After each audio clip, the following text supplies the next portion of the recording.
어른의 대화법 임정민 지음 서사원 출판 다름이 문제가 아니다. 강남에서 미팅이 있던 날이다. 약속된 시간보다 일찍 미팅 장소에 도착한 나는 한 대형 서점에 들어가 책을 구경했다.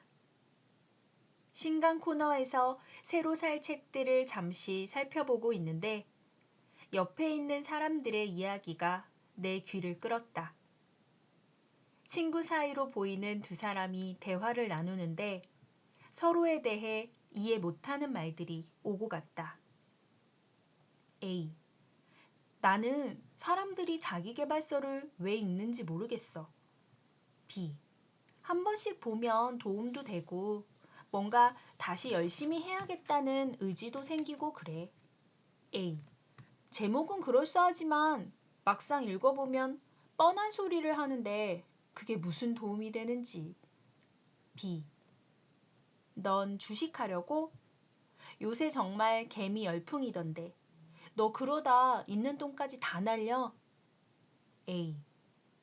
뭐 당연히 리스크도 있겠지만 요즘 같은 저금리 시대에 나도 뭔가는 해야지. B.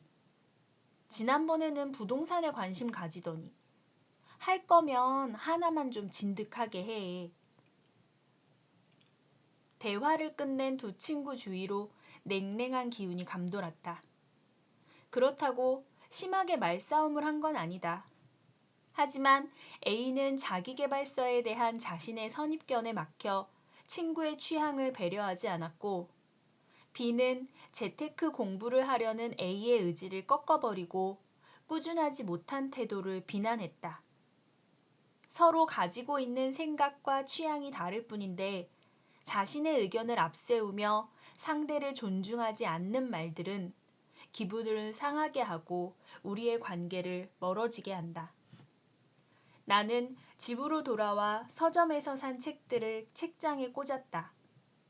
우리 집 거실에는 소파를 중심으로 양쪽에 책장이 각각 한 개씩 놓여 있다. 왼쪽은 내 책장이고 오른쪽은 남편 것이다. 누군가 이 책장을 본다면 우리의 취향이 무척 다르다는 사실을 단번에 알아차릴 수 있을 만큼 비슷한 점이라곤 찾아볼 수 없다. 내 책장에는 인문 고전 문학과 실용서적이 많고 작은 액자와 방향제 정도만 있을 뿐 별다른 소품이 없는데 반해 남편 책장에는 주로 역사책과 판타지 소설이 꽂혀 있고 레고와 피규어, 좋아하는 영화와 드라마의 블루레이 디스크가 가득하다.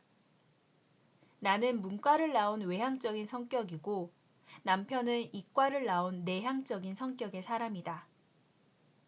이렇게도 다른 우리가 한 집에 같이 살고 있다는 것이 문득 놀랍고 신기할 때가 있다. 사람들의 고정관념처럼 성향이 다른 사람끼리는 늘 다투고 싸우는 걸까? 다르기 때문에 싸우기도 하지만 다르기 때문에 상호 보완이 되기도 한다는 사실을 우리는 경험적으로 알고 있다. 다름이 문제가 아니라 그 다름을 대하는 소통 방식 때문에 부딪히고 싸우는 일이 많다. 하지만 사람들은 상대방이 나와 너무 달라서, 내 마음 같지 않아서 소통이 어렵다고 이야기한다. 그렇다면 이 세상에 나와 똑같은 사람이 있을까? 우리는 각자 살아온 환경과 문화가 다르고 같은 경험을 했더라도 다르게 느끼고 해석하기 때문에 모두가 다른 인격체이다. 하물며 같은 연월 일시에 한 뱃속에서 나온 쌍둥이조차도 외모만 비슷할 뿐 성격과 취향이 다르지 않던가. 생리학적인 관점에서도 전 세계 사람 중에 나와 같은 사람은 단 한 명도 없다. 체코의 생리학자인 J.E. 푸르키네는 지두의 촉각에 대한 연구 논문에서 지문은 평생 불변하고 만인이 같지 않다고 밝혔다.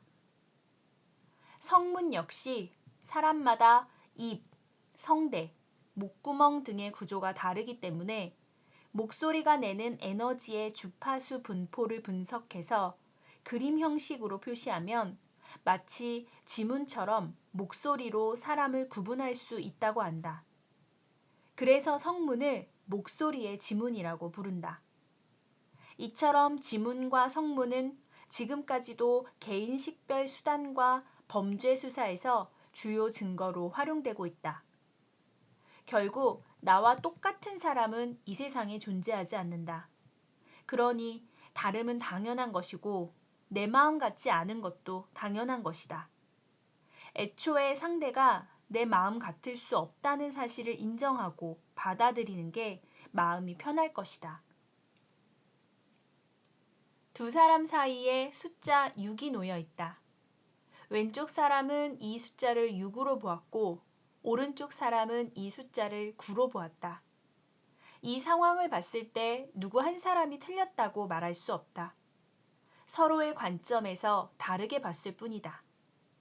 그렇기 때문에 내가 옳고 내가 틀리다고 섣불리 생각해서는 안 된다.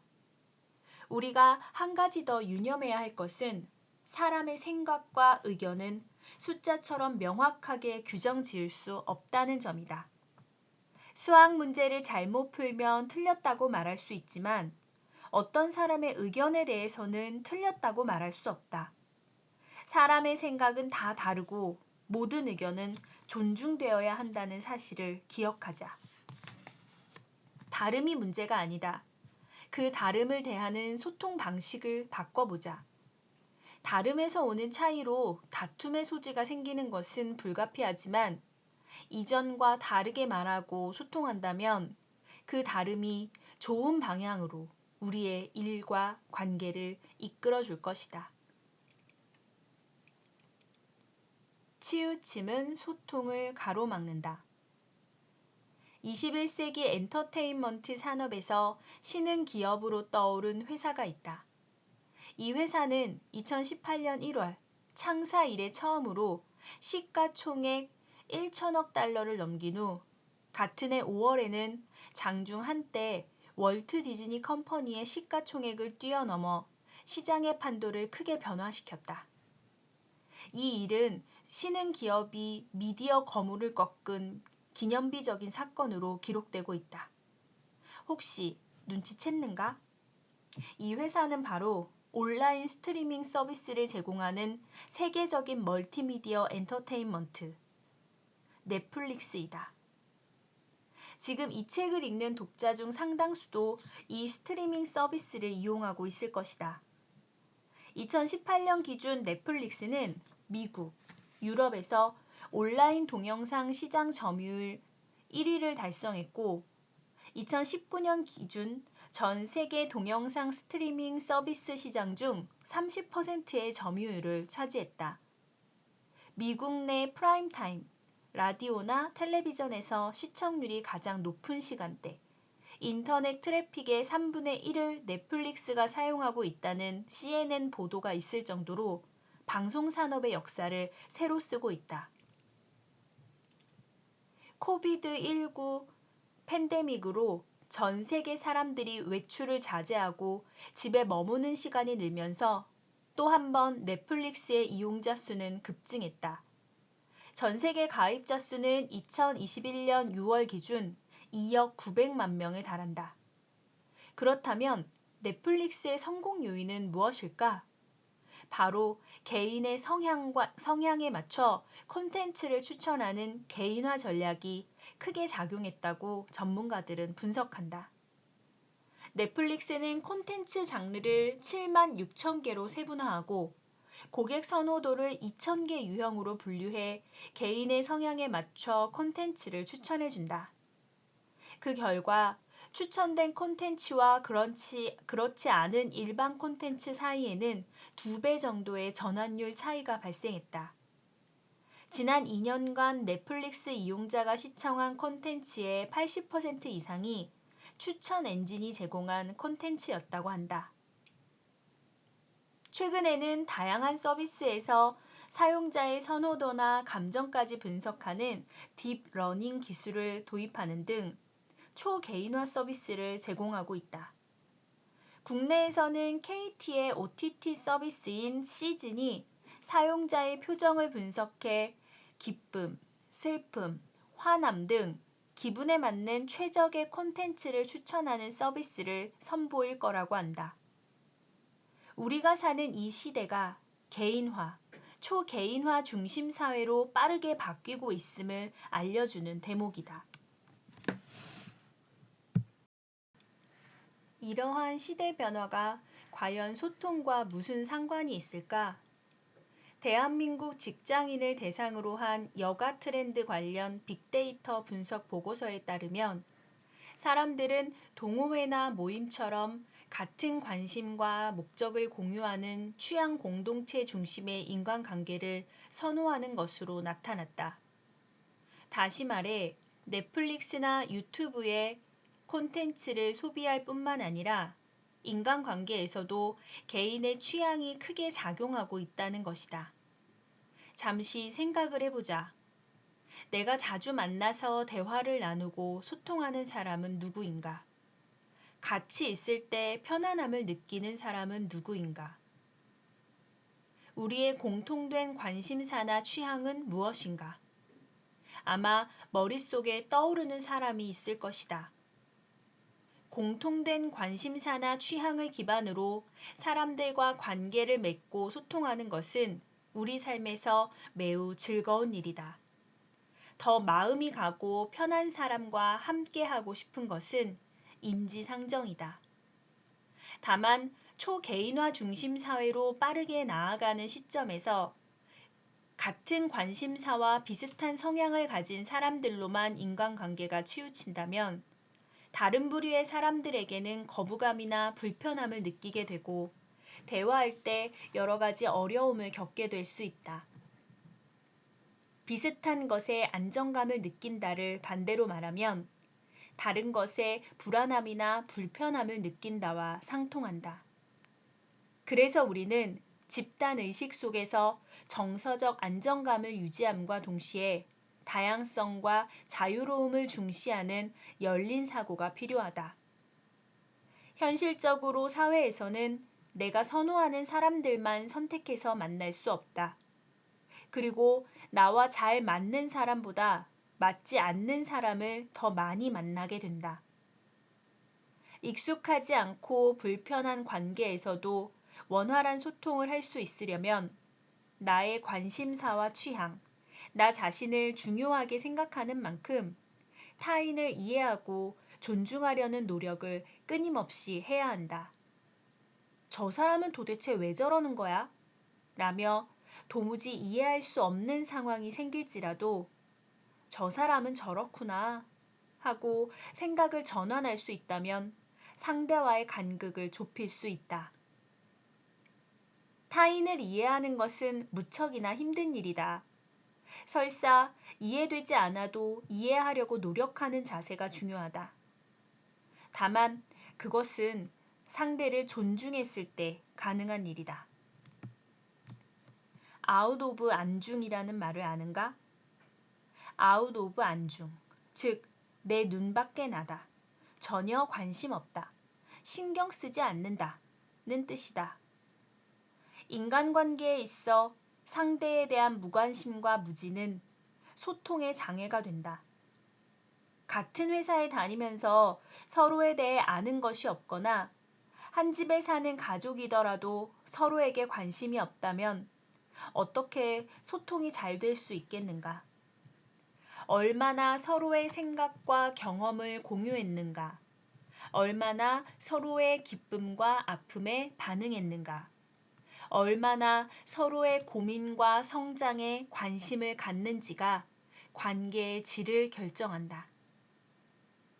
앞서 이야기한 초개인화 서비스도 이용자들의 필터 버블이 발생할 수 있다는 우려의 목소리가 있다. 필터 버블이란 고객에게 맞춤형 정보만을 제공해 이들 개개인을 자신의 관심사와 비슷한 환경 속에 가두는 현상을 말한다.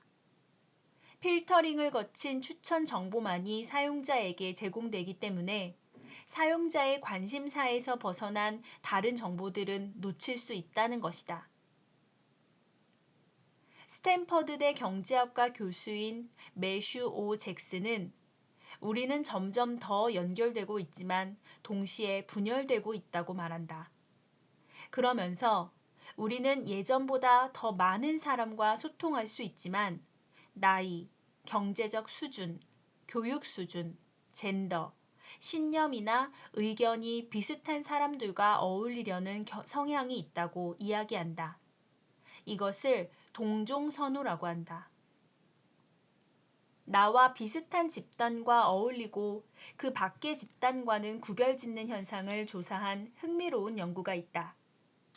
미국 고등학교에서 인종에 따라 친구 관계가 어떻게 나뉘는지 알아보았는데 그 결과 매우 가까운 친구, 즉 일주일에 적어도 3번 이상 함께 만나는 친구는 같은 인종일 가능성이 서로 다른 인종일 때보다 15배나 높은 것으로 나타났다. 잭슨 교수는 이러한 사소한 편향이 만들어내는 불평등, 불균형, 양극화와 같은 연쇄적인 파급 효과에서 동종선호의 심각성이 있다고 보았다. 내가 비슷한 집단에만 머무르며 관계를 맺는다면 관심사와 취향이 다른 사람의 생각과 의견을 접할 기회를 놓치게 되고 이런 일이 반복될 때 점점 더 그것들을 수용하기 어려워진다. 내 견해와 다른 사람에게 불편함을 느끼고 경계하며 갈등이 불거졌을 때 화를 내고 발끈하는 것이 그에 따른 부작용이다.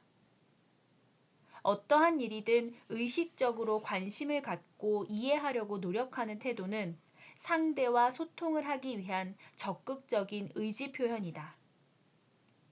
각기 다른 개개인이 서로를 이해하고 존중하지 않은 채 자기 생각을 고집하고 감정을 앞세우며 자기 방식대로 행동한다면 갈등과 다툼은 예정된 수순을 밟을 수밖에 없다.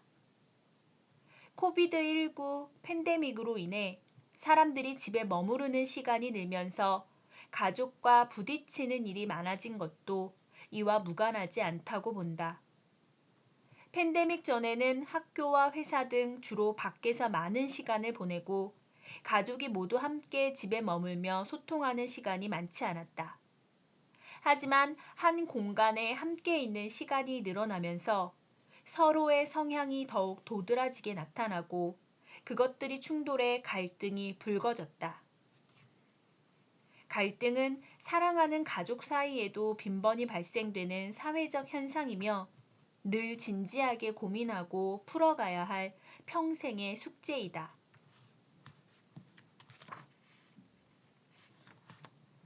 비대면은 오해와 실수를 부른다. 최근 어느 맘카페에서 아이의 담임 선생님과 소통이 어렵다며 하소연하는 게시글을 읽은 적이 있다. 작성자는 아이의 담임 선생님이 남자라서 더욱 그런 것 같다고 답답한 마음을 드러냈다. 이 게시글에는 요샌 대부분 선생님이 퇴근하면 핸드폰을 안 보는 것 같다. 아마 출근하면 업무용 핸드폰으로 온 메시지를 확인한 후 답장하는 것 같다. 여자 선생님도 똑같다. 휴대폰 번호도 비밀이다. 라는 댓글들이 달렸다. 이 글을 보면서 엄마들의 답답함과 선생님들의 갑갑함이 동시에 느껴졌다. 카카오톡은 2010년 유료 문자 서비스 대신 무료로 메시지를 주고받을 수 있는 이점을 내세워 출시 6개월 만에 가입자 100만 명, 1년 만에 가입자 1000만 명을 기록하며 폭발적인 반응을 얻었다. 지금은 메시지 수신 여부를 즉각 확인할 수 있고 상대와 실시간으로 빠르게 소통할 수 있어 우리나라 국민 대다수가 이용하는 국민 앱이 되었다. 그런데 이제는 카톡 때문에 힘들다는 목소리가 나오고 있다. 메시지를 보내는 사람이나 받는 사람 편에서 편리한 건 사실이지만 쉴 새 없이 카톡을 주고받다 보니 24시간 묶여있는 족쇄가 아닐 수 없다. 출퇴근 중에도 카톡으로 업무 지시를 받고 가족이나 친구들과 즐거운 주말을 보낼 때도 업무용 카톡이 이어진다면 기분이 어떨까? 실제로 시간과 장소를 가리지 않는 업무 카톡 때문에 직장인의 60%가 스트레스에 시달린다는 기사도 있다. 카톡 외에 라인, 텔레그램 등의 온라인 메신저와 페이스북, 인스타그램, 유튜브, 블로그 같은 SNS 채널이 늘면서 대면 소통부터 비대면 디지털 소통까지 우리는 전보다 훨씬 더 많은 소통을 하며 살고 있다. 상사와 회사를 욕하는 메시지를 친구가 아닌 당사자에게 잘못 보낸 불상사가 자주 발생하면서 카톡에는 보낸 메시지 삭제 기능이 추가되기도 했다. 나의 경우 내 SNS에 댓글이 달리면 한번 확인한 후 짧게는 30분, 길게는 하루 뒤에 답을 하는 편이다. 상대의 마음을 나의 판단이나 오해 없이 오롯이 느끼고 또 그에 대한 내 마음을 온전히 전하고 싶기 때문이다.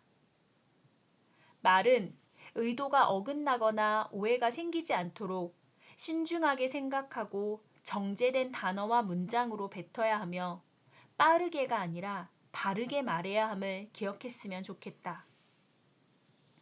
맘카페의 이야기로 다시 돌아가 보자.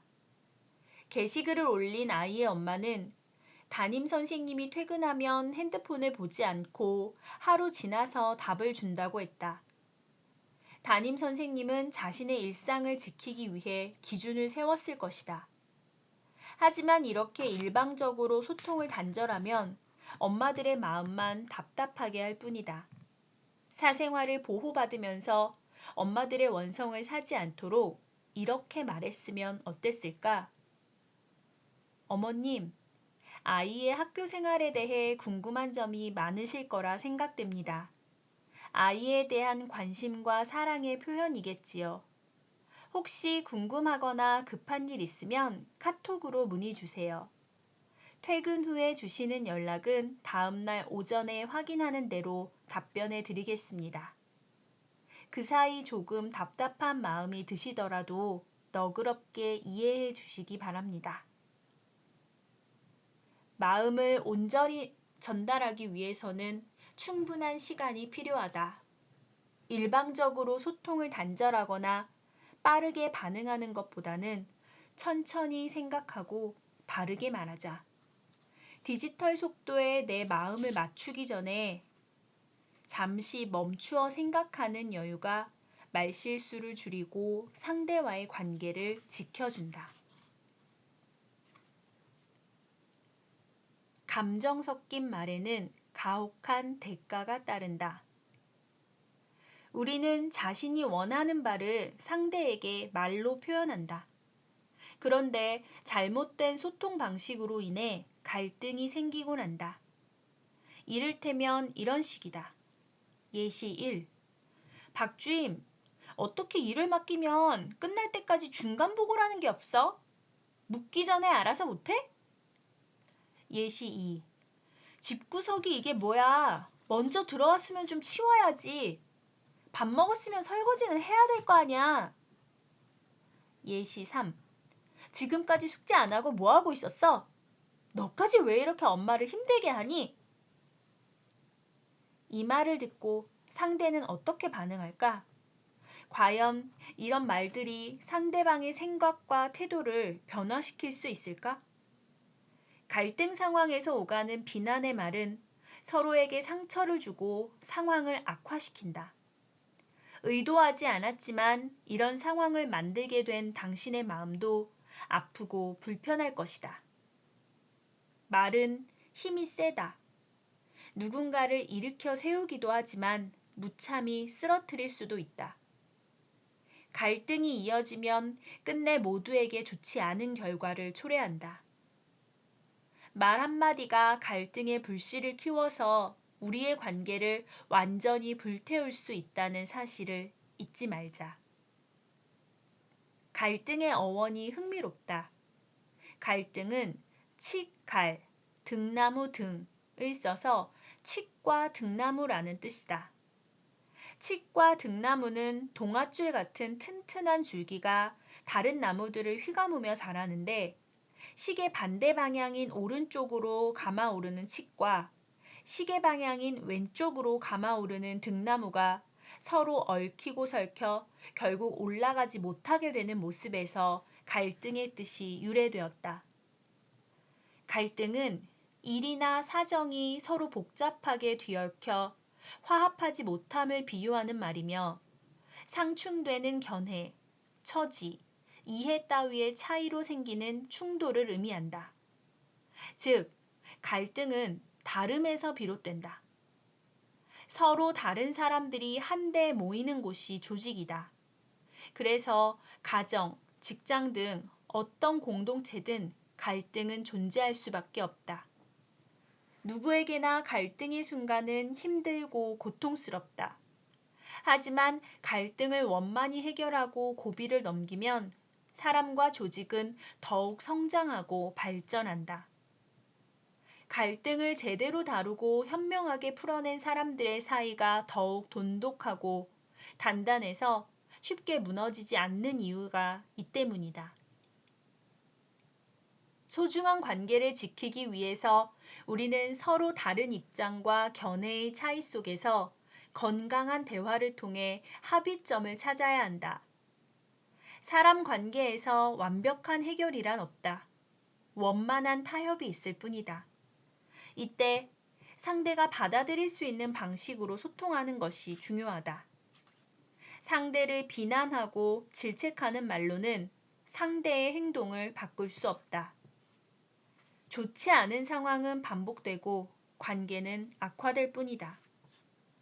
사랑으로 맺은 부부 사이는 멀어져 남남이 되고 양육자에게 비난의 말을 듣고 자란 아이는 그 방식 그대로 말하게 되며 심할 경우 성인이 되었을 때 부모와 관계를 끊어버릴 수 있다. 상하 관계가 분명한 회사에서는 마지못해 상사의 말에 수긍하며 따르지만 결국 불평, 불만이 쌓여 저항으로 터져나오고 결국 회사 분위기와 일의 생산성을 떨어뜨리게 된다. 사랑하는 사람을 미워하는 것만큼 비극적인 일이 또 있을까? 인간은 미움의 대상이 아니라 사랑의 대상이다. 나는 인간이 행할 수 있는 최고의 가치가 사랑이라고 생각한다. 물론 사랑하는 가족, 사랑하는 나의 일, 나를 둘러싼 것들이 항상 좋을 수만은 없다. 하지만 순간의 화를 참지 못하고 쏟아낸 말에는 가혹한 대가가 뒤따른다. 예부터 유대교에서는 혀를 화살에 비유했다. 한 번 쏜 화살은 후회한다 해도 다시 걷어들일 수 없기 때문이다. 말이란 되돌릴 수 없는 상처를 초래할 수 있기에 못된 언행을 살인에 비유하기도 한다. 오랜 시간 알고 지낸 사이라 할지라도 한 번의 갈등으로 서로에게 등을 돌릴 수 있는 게 사람 관계다. 갈등이 촉발되는 그 순간의 태도와 말 한마디가 관계에 치명타를 입힌다는 사실을 잊지 말자. 갈등을 키우는 말을 할 것인가, 잠재우는 말을 할 것인가. 선택은 당신의 몫이다.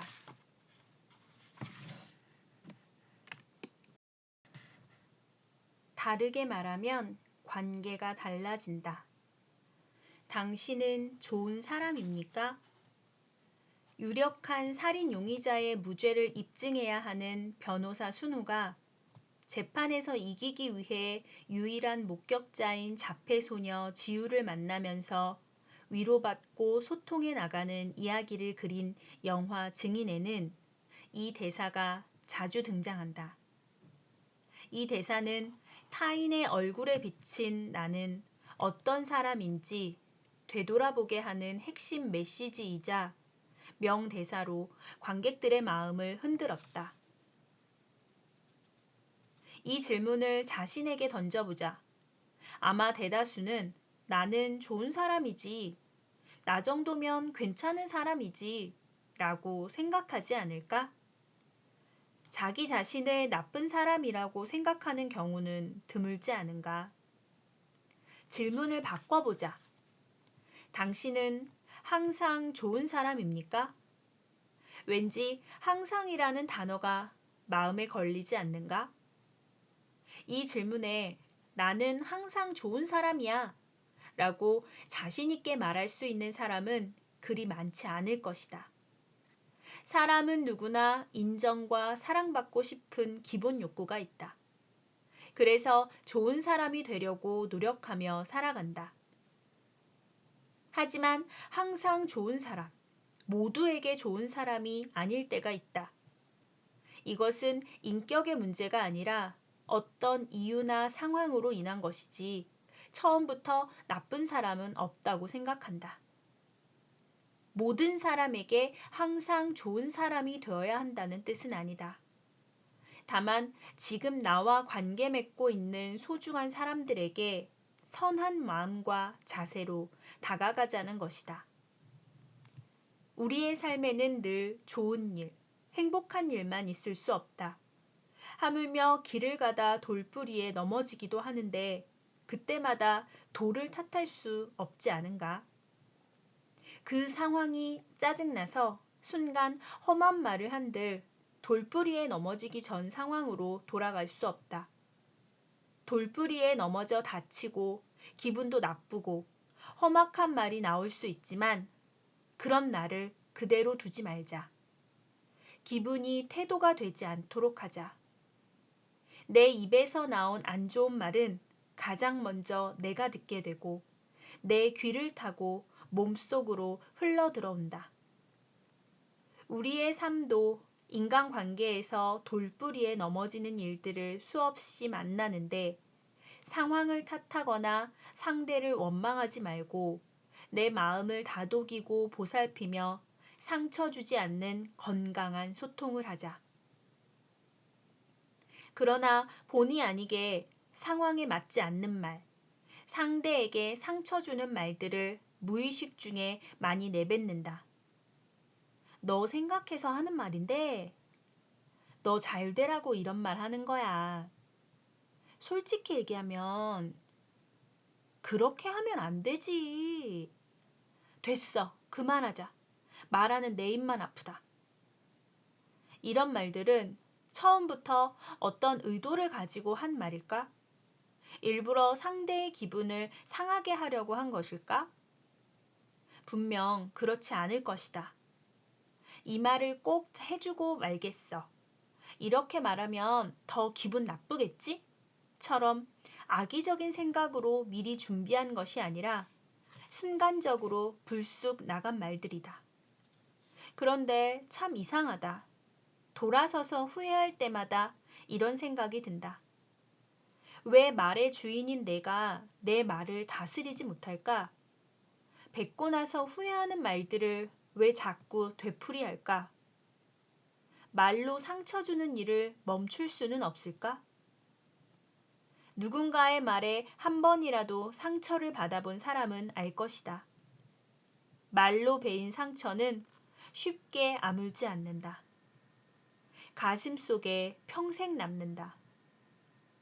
반대로 나도 누군가에게 상처를 주었을 수도 있다. 이쯤에서 한번 생각해 보자. 말하고 나서 후회하고 사과하는 것보다 애초에 내가 하는 말 습관을 바꾸는 것이 좋지 않을까? 이미 익숙해진 내 말 습관의 고삐를 틀어 바꿔 놓으면 어떨까? 내 의도와 다르게 불쑥 튀어나오는 말을 통제할 수 있다면 분명 우리는 인간관계에서 발생하는 많은 갈등을 줄일 수 있다. 나는 오랫동안 사람들의 말과 소통에 대해 고민하고 연구하면서 한 가지 의문이 들었다. 인간은 굉장히 복잡 미묘한 생각과 감정을 가진 존재이며 만물의 영장이다. 모든 인간은 자신을 가장 으뜸으로 여기며 자신을 우선시하는 이기적 본성이 있다. 따라서 자신의 성향을 고집하고 그것을 존중하지 않거나 맞지 않는 사람과 갈등을 빚는 것은 어찌 보면 당연한 일이다. 그렇다면 인간은 갈등 속에서 상처받고 고통받으며 살아야 하는 숙명적 존재인가? 내 머릿속에 맴돌던 이러한 고민은 교류 분석을 만나면서 해결되었다. 교류 분석은 나의 성향 자체를 바꾸는 것이 아니라 특정 상황에 놓인 나와 상대의 마음을 이해하고 그 상황에 적절한 말과 행동이 무엇인지 인지하여 현명하게 소통할 수 있도록 도와주는 탁월한 이론이다. 그동안 나는 심리와 커뮤니케이션 이론, 언어와 인문학 등을 공부하고 그것을 교육에 접목시켜 사람들의 말하기와 소통의 변화를 확인했다. 그 가운데 실생활에 적용하기 쉬우면서 강력한 효과를 본 이론이 바로 교류 분석이다. 교류 분석의 기본 개념을 알면 나와 상대의 자아 상태를 의식적으로 인지해 자신을 통제하고 조절할 수 있는 유연한 의사소통을 할 수 있다. 지금까지 온 오프라인으로 대략 10만 명, 1대1과 소그룹 코칭으로 3,000명 이상의 사람들을 만났다. 평균적으로 짧게는 한 달, 길게는 6개월간 주기적으로 코칭을 받은 사람들의 변화 추이를 확인할 때마다 교류 분석 이론이 말하기와 커뮤니케이션 교육에 효과적이라는 것을 확신했다. 관계는 만남을 통해 이루어지고 소통은 말을 통해 이루어지며 말은 마음에서 비롯된다. 말은 단순히 메시지를 주고받는 것 이상의 의미가 있다. 한 사람이 겪어온 문화와 사회화 과정의 총체적인 결과가 바로 말이기 때문이다. 그래서 우리는 말과 행동에서 진정한 소통의 실마리를 찾을 수 있다. 말과 행동은 마음을 반영하기 때문에 겉으로 드러나는 말과 행동을 보고 나와 상대의 마음 상태를 올바르게 이해하면 상대방과 조화로운 관계를 맺을 수 있다. 파트 2와 3에서는 구체적으로 교류 분석을 통해 어떻게 나를 이해하고 사람들과 말로 소통해야 하는지 그 원리와 방법을 소개하고자 한다. 실제로 코칭받는 기분으로 간단하게 내용을 적어보면 훨씬 더 도움이 될 것이다.